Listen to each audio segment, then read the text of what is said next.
This set of notes is about stoichiometry. As usual, you'll find a set of notes in Schoology that you can use, or you are always free to take your own. All right, so we've actually encountered stoichiometry a lot this year already in AP Chemistry. So it's kind of weird that we bring it in at this point. But again, this is the point where we start really more heavily dealing with chemical reactions and the impacts of different amounts of substances in chemical reactions. And so this is where stoichiometry comes in. So stoichiometry is, by definition, determining the amounts of chemicals used or created in a reaction. All right, and so it uses things like mole ratios and molar mass, molar volumes, molar concentrations, and other measurable quantities to change from one amount of chemical to another amount of chemical as we talk about them in reactions. And commonly we calculate them using dimensional analysis. And so that's the way I will present them in class, is always using a dimensional analysis approach of canceling units here. All right, so a couple things on here on the bottom. So again, stoichiometry always starts with mole ratios.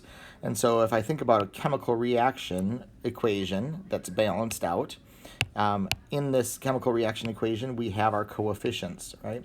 And the interpretation of those is that at a molecule, for every 2 molecules of hydrogen represented in this reaction, you need 1 molecule of oxygen to react with it, and you get 2 molecules of water out the end. So the coefficients represent the ratios of the elements that are involved, okay?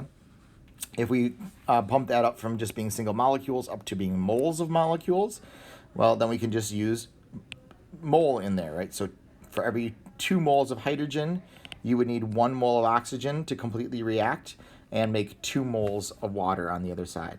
And then, of course, we know molar masses, so we can go ahead and we can convert those into grams of the different substances that we have involved in the reaction.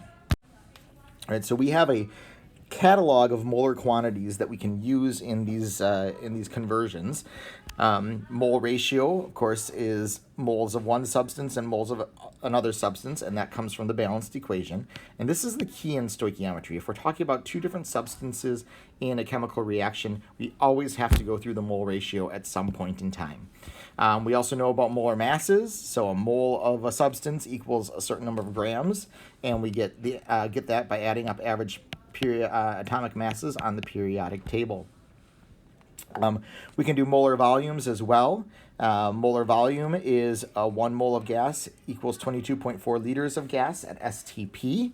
That's a defined amount. This is an amount that we can also calculate using PV equals nRT, but sometimes it's more useful just to go ahead and have that taken care of. Again, so that's for gases at STP. And then molar concentration. This is just taking our molarity equation and rearranging it. So blank moles of substance A are going to be equal to the solution's molarity times the number of liters of solutions that I have. And we get those values from whatever solution characteristics we are given in a particular problem. And of course, the last molar quantity that we use a ton is mole of particles, and that is that 1 mole of a substance is 6.022 times 10 to the 23rd particles of that substance, and that is our Avogadro's number. Most common type of stoichiometry that we run into in chemistry is gram-to-gram stoichiometry. And so basically this is when you start with a mass of one substance, you can use the ratio of the coefficients in the balanced equation to figure out the mass of the other substance or another substance in the equation. All right, so if we go ahead, we'll typically be given grams of one substance. We're going to use the molar mass to change to moles, then use the mole ratio to change to moles of the other substance, and then moles of that substance back to grams of that substance. All right, so here would be an example of this. Okay, so imagine that we started with 1 gram of glucose here, all right, C6H12O6, and we're going to go ahead and take that, and we want to change it into grams of, figure out how many grams of water are produced in this reaction. So this you might remember is the cellular respiration equation. It's a combustion that happens in our bodies, and so this is glucose plus oxygen goes to carbon dioxide and water. Here's our balanced equation for that. Okay, so very first thing we would need to do is if we have 1 gram of this, we want to know how much water we're going to make in terms of mass. So we're going to take that grams of glucose, and we're going to use the molar mass of glucose, okay, through dimensional analysis, so canceling out the grams of glucose to be left with moles of glucose. Okay, then we're going to take that moles of glucose and we're going to multiply it by the mole ratio, 6 moles of water to 1 mole of glucose. Okay, that's going to cancel out our moles of glucose, leaving us with moles of water. We then can take the moles of water, multiply them by the molar mass of water, so 18 grams per mole.